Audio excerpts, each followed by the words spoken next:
네, 안녕하세요. 소개 감사드립니다. 저는 방금 얘기한 것처럼 네덜란드 이트렉트 대학교에서 지금 박사과정 중인 임지수라고 하고요. 제가 소속된 연구실에서는 지금 세포 안에서 프로틴 폴딩이 어떻게 일어나고 품질 관리가 어떻게 이루어지는지 크게 연구를 하고 있습니다. 이 와중에 저는 낭푸성 섬유증이라는 질병과 관련된 CFTR 단백질의 접힘을 연구하고 있고요. 오늘의 세미나 내용 역시 CFTR 단백질이 세포 내에서 어떻게 폴딩 되는지에 대한 내용이고, 발표 제목은 ABC Transporter CFTR folds with high fidelity through a modular stepwise pathway로 논문 제목과 동일합니다.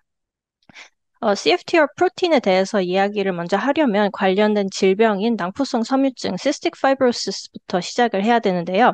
cystic fibrosis는 폐와 소화관 손상을 유발하는 유전병입니다. cystic fibrosis가 있으면 cystic fibrosis transmembrane conductance regulator, 줄여서 CFTR 유전자 이상이 있고 단백질 이름도 동일한데요. 해당 단백질의 생산이나 기능에 문제가 생기게 됩니다. 환자들 사이에서 발생하는 가장 흔한 돌연변이는 508번 페닐알라닌이 딜리션 되는 돌연변이고요. 이것은 전 세계 케이스의 70%, 미국의 경우에는 거의 대부분의 경우를 차지합니다.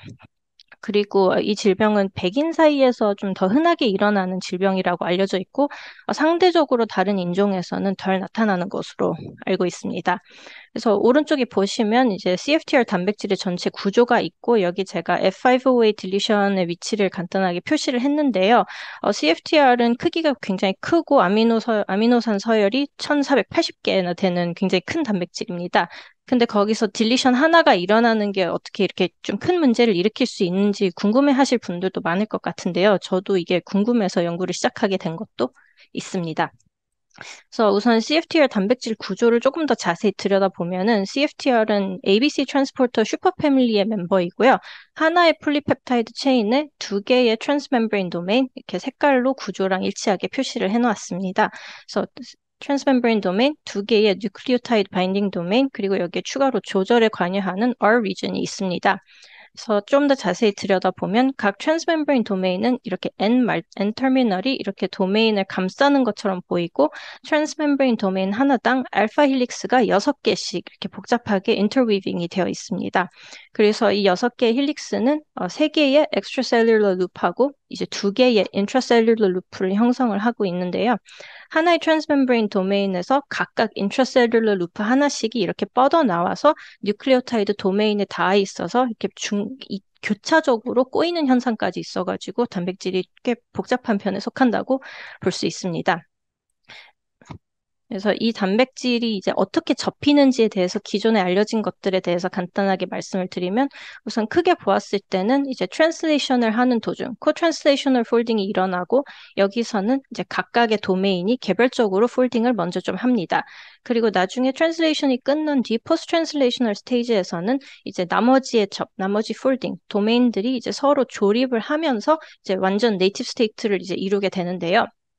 이제 만화로 되게 간략하게 설명이 되어 있는데 세부적으로 좀 더 들어가 보면은 어, 트랜스멤브레인 도메인에서 아까 되게 많이 존재했던 알파 힐릭스들이 어떻게 ER 멤브레인으로 이제 인서션이 되는지에 대한 연구가 다수 이루어졌고 뉴클리오타이드 도메인 관련해서는 앞서 언급한 것처럼 시스틱 파이브로시스 질병에서 가장 자주 발생하는 돌연변이인 F508 딜리션이 MBD1에 위치를 하기 때문에 MBD1의 폴딩에 대한 되게 많은 연구가 이루어졌습니다. 그래서 F508이 없어지면은 1차적으로 MBD1의 폴딩에 문제가 생기는 것을 저희는 알고 있고요. MBD1에 문제가 생기면 이제 2차적으로 나머지 도메인 TMD1, TMD2 그리고 MBD2가 이렇게 도킹 그리고 서로 조립을 못하게 되면서 전체 단백질의 조립에 문제가 2차적으로 생기기도 합니다. 이렇게 해서 단백질의 생산에 문제가 생겼기 때문에 질병이 발생을 하게 되는 것이고요. 근데 이렇게 좀 전반적으로 큰 컨셉슈얼한 그림은 지금 알고 있지만 이에 대해서 이제 저희는 조금 더 정밀한 디테일을 알고 싶습니다. 왜냐하면 디테일을 알아야지 이것을 뭐 약물로 표적해서 치료를 한다든지 그런 식으로 좀 더 정밀하게 다가갈 수가 있기 때문인데요. 이제 죄송합니다. 특히 기존에 존재하던 분석법으로는 이러한 단백질의 폴딩 변화를 좀 시간 순으로 보기가 좀 제한적이라는 약간 아쉬움이 존재를 했기 때문에 여기서 저희 랩의 노하우를 좀 가지고 들어가서 이 부분을 이제 파고 들어갔습니다. 그래서 CFTR 프로틴은 우선 ER에서 만들어진 다음에 이제 나중에 골지를 지나서 최종적으로는 이제 셀 서피스까지 가서 이제 아이언 채널로서 이제 역할을 하게 되는데요. 저희는 여기서 라디오 레이블 펄스 체이스와 이뮤노 프리시피테이션을 합쳐가지고 이 과정을 추적할 수가 있습니다. 우선 셀라인에 CFTR 트랜스펙션을 하고 라디오 레이블을 추가시켜서 짧은 시간 동안 펄스를 주면 이 펄스 되는 윈도우 안에서는 이제 CFTR을 포함해서 이 셀 안에서 생성되는 단백질은 이제 방사선을 띠게 됩니다. 그래서 펄스를 한 다음에 바로 샘플링을 하면 이렇게 타임 포인트 0가 되고요. 아까 말씀드린 것처럼 이 샘플에서는 모든 단백질이 방사선을 띠고 있기 때문에 저희는 CFTR만 이제 골라내고 싶어서 이때 셀 라이시스를 한 다음에 CFTR 엔티바디를 이용해서 이뮤노 프리시피테이션을 합니다. 그래서 마지막으로 이것을 SDS 페이지로 분석을 하면은 타임 포인트 0에서는 이제 약 150kDalton 크기의 이제 ER에 머물러 있는 CFTR을 볼 수가 있습니다. 그래서 이쪽으로 이제 다시 돌아와서 펄스된 이 단백질을 그대로 샘플링하는 게 아니라 이제 이것을 그대로 두면은 CFTR의 경우에는 아까 말씀드린 것처럼 시간에 따라 ER을 떠나고 골지체를 지나서 이제 셀 서피스까지 가게 되고 이제 이 과정에서 특정 타임 포인트에 맞춰서 저희는 샘플을 추가로 취하게 됩니다. 그러면 이제 또 마찬가지로 각 타임 포인트별로 이제 또 CFTR 엔티바디를 이용해서 이뮤노 프리시피테이션 그리고 SDS 페이지를 하면은 좀 저희는 업계에서 이 표현 쓰는 게 좀 그렇지만 좀 성숙한, mature한 CFTR을 볼 수가 있습니다. 시간을 지나 CFTR이 이제 골지를 지나면서 CFTR에는 글라이칸이 존재를 하는데요. 이 CFTR에 있는 글라이칸이 컴플렉스 모디피케이션이 되면서 이제 150kg에서 보다는 크기가 큰 200kDalton 정도의 좀 흐릿한 컴플렉스 글라이코실레이트 CFTR을 볼 수가 있습니다. 그리고 저희는 이제 여기서 이 단백질의 접힘 상태를 이제 동시에 보고 싶게 되는데요. 그것을 보기 위해서는 이 아까 방금 보여드린 메소드에 저희가 이제 레이어를 하나만 추가를 하면 됩니다. 그래서 말씀드린 것처럼 펄스를 하고 이제 체이스를 쭉 하면서 샘플을 취한 다음에 저희가 이뮤노 프리시피테이션을 하기 전에 이제 추가로 하는 단계가 있는데요. 여기서는 제한적으로 단백질 분해, 저희가 그 논문에서 limited proteolysis로 설명을 하는 부분입니다. 이렇게 이렇게 두 개의 단백질을 보았을 때 동일한 조건으로 프로테이즈 분해를 하게 되면 덜 접힌 상태에서의 단백질은 좀 더 작은 조각으로 분해가 되고 이제 더 접힌 단백질은 프로테이즈가 침투를 그만큼 못하기 때문에 좀 덜 분해가 됩니다.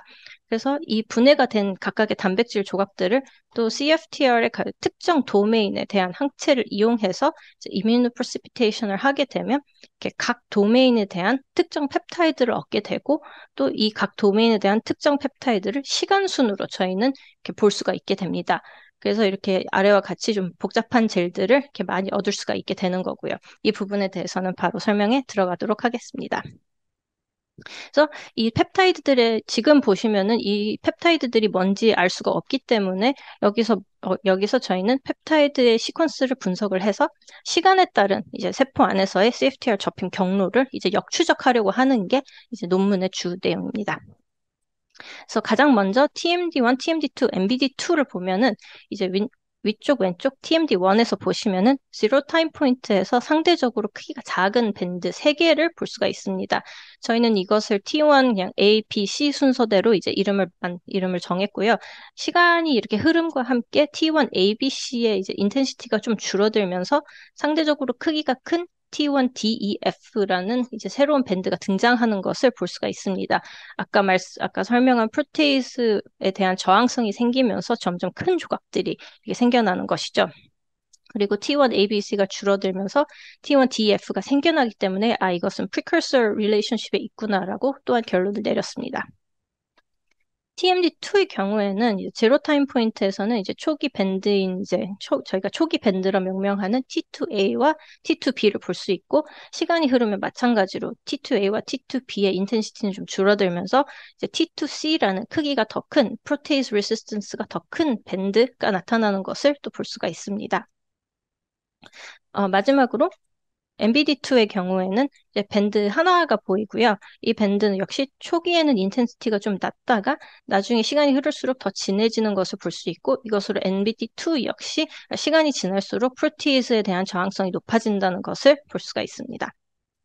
또 앞서 보신 것처럼 이제 풀랭스 이제 프로테이즈를 치지 않은 CFT가 CFTR 단백질이 ER에서 골지를 통과하면서 밴드가 변하는 것과 동일한 시간대에서 각 도메인 관련된 이 밴드 변화가 일어나는 것을 볼 수 있고 이것을 정량적으로 이제 그래프에 표현을 하면 이렇게 동일한 시간대의 흐름으로 이렇게 변화가 일어난다는 것을 볼 수가 있습니다. 그래서 저희는 이 밴드들의 변화가 CFTR이 성숙하면서 생기는 도메인의 변화를 나타내는 것이라고 이제 결론을 또 내릴 수가 있었습니다.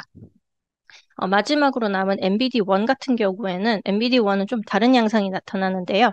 MBD1에 나타나는 주요 조각 N1A 하나, N1A는 역시 이제 하나의 조각이 보이는데 우선 이것을 정량적으로 분석을 해보면 이거는 15분에 가장 진하고 그 진함이 빨리 나타나고 그 진함이 이제 2시간 동안 좀 유지가 많이 되는 편입니다. 그래서 이것으로 저희는 다른 도메인보다 MBD1은 더 빠르게 프로티즈 레지스턴스를 얻고 결론적으로 폴딩이 더 빠르게 일어난다는 것으로 이제 결론을 내렸습니다.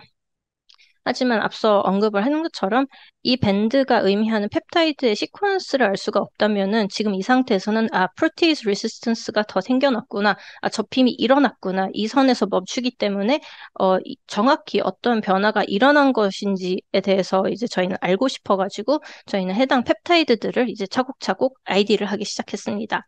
그 펩타이드를 아이디하는 전략을 이제 설명을 해드릴 건데요. 우선 이 전략에는 여러 스텝이 좀 있습니다. 그 중에 첫 번째 스텝은 이제 에피톱을 이용한 일종의 매핑인데요. 특정 항체가 결합하는 에피톱이 특정 밴드에 포함되어 있는지를 먼저 보면서 이 펩타이드의 이제 N-terminus와 C-terminus의 대략적인 위치를 먼저 알아내는 것입니다. 그래서 TMD1 관련된 항체 그림을 제가 이제 가져왔는데요.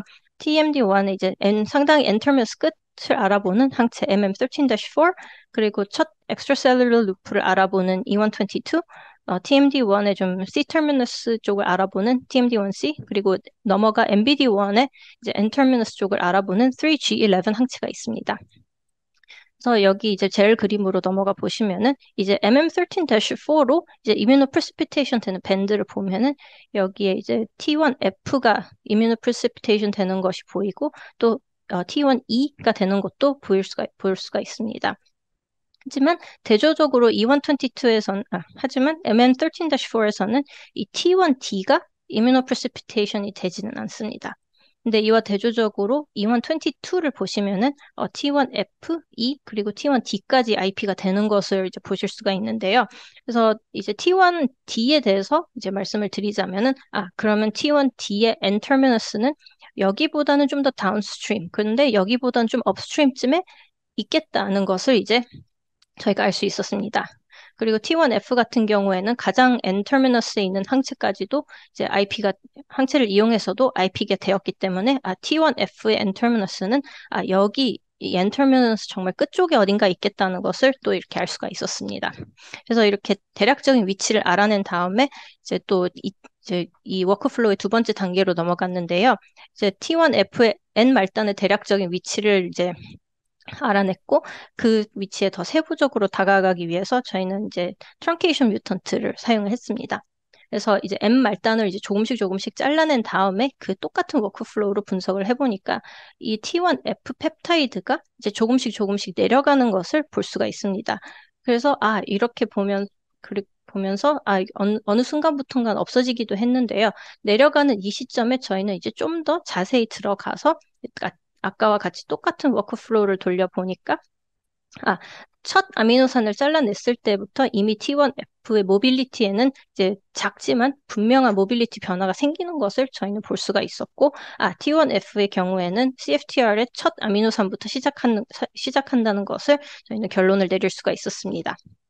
그리고 같은 젤에서 이제 보실 수 있지만 T1D의 경우에는 N 말단이 조금 없는 상태에서도 모빌리티 변화는 크게 없다가 여기 35에서 이제 45 정도까지 잘라낸 다음에 이렇게 변화가 좀 급속하게 일어나는 것을 볼 수가 있어서 이와 똑같은 논리로 35와 45의 구역에 집중한 돌연변이를 만들어서 저희는 T1D의 말단을 알아냈고 이거는 이제 논문의 다른 피규어에 들어가 있습니다.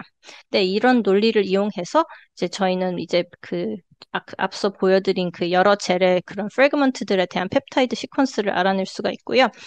필요에 따라서 무조건 N-terminus truncation을 사용한 것은 아니고 이제 C-terminus서부터 잘라오기도 했고 잘라내는 게 가능하지 않은 경우도 있었는데요. 그런 경우에 이제 레지듀를 아예 바꿔가지고 사용하는 방법도 있었습니다. 하지만 큰 워크플로우는 모든 프래그먼트에 대해서 동일하게 적용을 했습니다. 그래서 이 부분이 이제 논문의 좀 주된 내용이기도 한데요. 그 논문의 주된 내용도 중요하지만 거기서 나오는 이제 결론 위주로 좀 이번에 설명을 하고 싶어가지고 이제 데이터에 대한 설명은 이쯤에서 이제 멈추도록 이 프래그먼트 아이디에 대한 데이터는 이쯤에서 넘어가도록 하겠습니다. 그래서 위와 같은 방법을 이제 앞서 같은 방법으로 이용해서 이제 젤에 나온 각 도메인들 펩타이드를 저희가 알아냈는데요. TMD1에 해당되는 이제 T1A는 이제 왼쪽 그림에서 노란색, 그리고 T1C는 이제 노란색과 주황색을 합친 부분으로 이렇게 저희가 칠해놨습니다. 그리고 이제 화살표들은 프로테이스가 이제 자르는 이제 N-terminus와 C-terminus 리전을 이제 표시를 했는데요.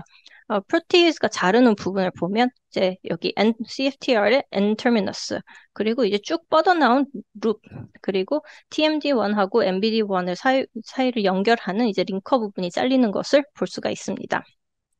또한 그래서 링커 같은 경우에는 이제 노출이 되어 있어서 잘리고 이제 룹 같은 경우에는 룹이 잘린다는 것은 아직 단백질이 조립이 되기 전 상태여서 룹이 노출되었구나를 의미하기도 하고요. 그 나중에 이제 T1D하고 EF도 이런 식으로 저희가 아이디를 할 수 있었는데요. T1DEF와 이제 이 앞서 보인 프래그먼트의 차이는 T1C에다가 이제 N-terminus가 조금씩 이렇게 합쳐지는 모습을 볼 수가 있습니다.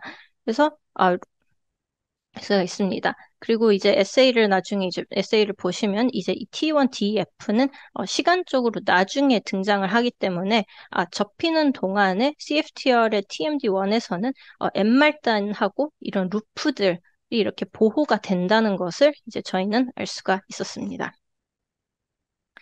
TMD2로 넘어가면은 이제 TMD1에서 보였던 것과 마찬가지로 이제 T2A 그리고 이제 T2B 이렇게 각각 칠해진 영역들을 보시면은 프로테이스가 자르는 부분이 보이실 텐데요. 프로테이스가 잘리는 부분은 이렇게 여기서는 TMD2하고 MBD2가 연결되는 링커 부분, 그리고 마찬가지로 이제 이 루프, 이제 쭉 튀어나온 이 루프들이 잘린다는 것을 볼 수가 있습니다. 그리고 이제 나중에 나오는 이제 T2C 같은 경우에는 T2B에서 이제 조금 더 연장이 된 것을 알 수가 있는데요. 연장이 되면서 여기에 있는 루프 ICL 3번이 이제 조금은 보호가 되는 것을 볼 수가 있습니다. 그리고 ICL 4번은 이제 보호가 아예 되면서 더 이상 나중 단계에서는 이제 잘리지가 않고요. 근데 좀 아까 TMD1에서 봤던 거하고는 이제 좀 대조적으로 루프 2개 중에 한 개는 이제 좀 나중 단계에서도 여전히 조금 노출이 된 것 같아서 이 부분은 저희도 좀 신기하게 생각을 하고 있습니다. 왜냐하면은 4번 같은 경우에는 아까 말씀드린 것처럼 이제 TMD2에서 이제 4번 루프는 이제 MBD1하고 연결이 된 것이고 이제 ICL 쪽 상대적으로 노출이 좀 된 것 같은 이 ICL 3번은 이제 MBD2와 TMD2를 연결하는 루프거든요. 근데 MBD1의 질병 관련된 이제 돌연변이가 나타난다고 생각했을 때, 뭔가 이쪽 인터페이스가 좀 굉장히 중요하게 작용할 수 있지 않나라는 생각을 이제 하게 되기도 합니다. 그래서 두 개의 MBD에 대한 조각은 이제 좀 더 간단하게 보여드리는데요. 이 두 개의 MBD는 서로 구조적으로 유사한 점도 많고, 이제 저희가 본 프로테이즈 민감성을 이용한 에세이에서도 나온 N1A와 N2A는 이제 굉장히 비슷했습니다. 물론 차이는 조금 있기는 합니다. N1A 같은 경우에는 MBD1 같은 경우에는 이제 N-terminus하고 이제 C-terminus에 이렇게 regulatory insertion하고 regulatory extension이라는 이제 리전들이 추가로 있고 MBD2에는 이게 존재는 하지는 않습니다.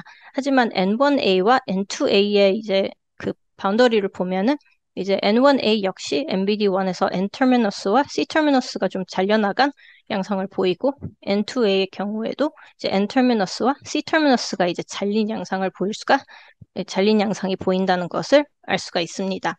그래서 이제 이 모든 정보들을 가져다가 저희가 이제 시간 순으로 조금 깔끔하게 정리를 해본 게 이제 이 마지막 그림인데요. 모든 것을 종합했을 때 CFTR 폴딩은 이제 좀 크게 두 가지 단계로 정리가 할 수가 있었고, 이제 그 안에서 도메인별로 일어나는 변화를 볼 수 있는 실험법을 저희는 만들었습니다. 그래서 이제 첫 번째 co-translational folding에서는 우선 다른 도메인에 비해 MBD1은 이제 네이티브 스테이트까지 좀 빠른 키네틱으로 접히는 것을 알 수가 있었고요. 이제 TMD1에서는 이제 이 N 터미너스 그리고 이제 각종 루프, TMD2에서도 이제 각종 루프들이 지금으로서는 좀 노출된 상태입니다. 그리고 이제 점차적으로 스테이지 2에서는 이제 이 모든 도메인의 이제 조립이 일어나면서 특히 N 터미너스 그리고 이제 여기 이제 있는 인트라셀룰러 루프들이 프로테이스로부터 이제 쉴딩이 되었다는 상태를 또 볼 수가 있고요. 그래서 이것을 이제 이 모델을 이제 앞에서 보였던 그 만화적인 모델을 저희가 실험적으로 볼 수 있었다는 점에 대해서 굉장히 기뻤고요. 이런 변화까지 이제 좀 바이오케미컬하게 볼 수 있었다는 것도 이제 굉장히 좋았습니다. 그래서 이제 이거는 와일드 타입에 대한 부분이기 때문에 이것을 이제 바로 저희는 돌연변이 몇 가지에 좀 적용을 해서 이 워크플로우가 정말로 이제 쓸만한 것인지를 이제 확인을 하는 시간을 가지게 되었습니다. 그래서 첫 번째 돌연변이를 보기 전에 이제 콥투 엑스포트만 이제 간단하게 짚고 넘어가겠습니다. 우선 콥투 엑스포트에서는 이제 색12는 이제 썰1 GDP에서의 GTP 교환을 촉진하고 이제 이 뒤 나중에 색23, 24가 이제 끌어오면서 이제 이 단계에서 역시 동시에 컬브가 축적이 되고 나중에는 색13과 31이 이제 되면서 이제 버딩이 일어나는 것으로 이제 간단하게 짚고 넘어가는데요. 제가 집중하고 싶은 부분은 여기 색23, 색24와 이제 CFTR 이제 cargo가 CFTR인 경우에는 cargo가 색24에 이제 바인딩을 해야 된다는 것입니다. 그래서 CFTR 같은 경우에는 여기 나와 있는 MBD1이 색24에 결합을 해야 되고요. MBD1에 있는 이 아스파르트산으로 이제 이루어진 모티프가 하나 있는데 이 모티프가 색24 결합에 관여를 합니다.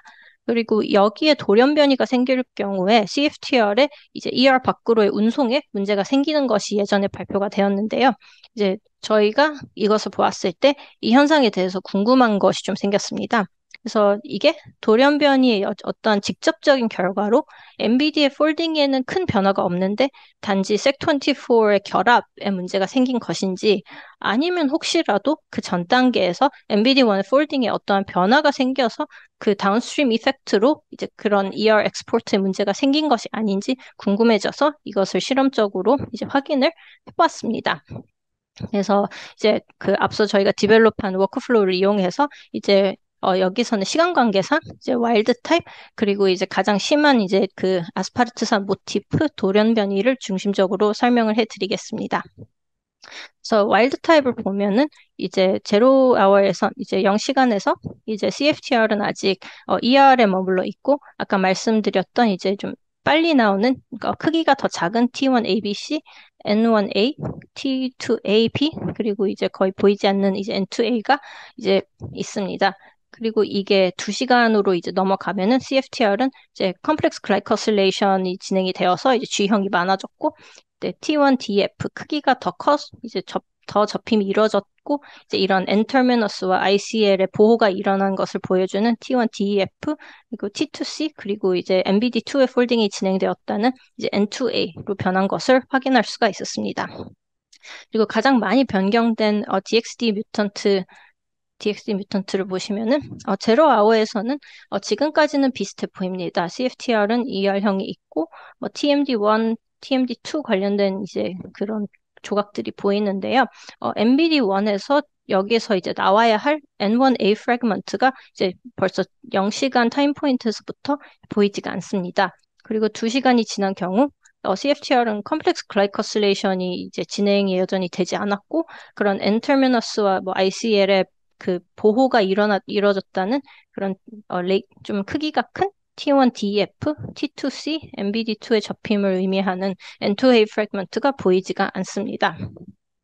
그래서 이것으로 저희가 내린 결론은 앞 슬라이드에 는 질문을 했을 때 이거는 여기 같은 경우 모티프의 돌연변이가 일어나면 이것은 단순한 표면 바인딩의 문제가 되는 것은 아니고 MBD1의 좀 광범위한 폴딩의 문제라는 것을 저희는 알 수가 있었습니다. 그리고 MBD1의 폴딩의 문제가 일어나면은 이건 이후 다른 도메인의 조립에도 역시 문제가 생긴다는 것을 볼 수가 있었고요. 그리고 이제 마지막으로 이 에세이를 이용해서 이제 시중에서 지금 사용되고 있는 이제 CFTR, Cystic Fibrosis 치료제의 기작에 대한 인사이트도 조금 얻어보고자 이제 실험을 해봤습니다.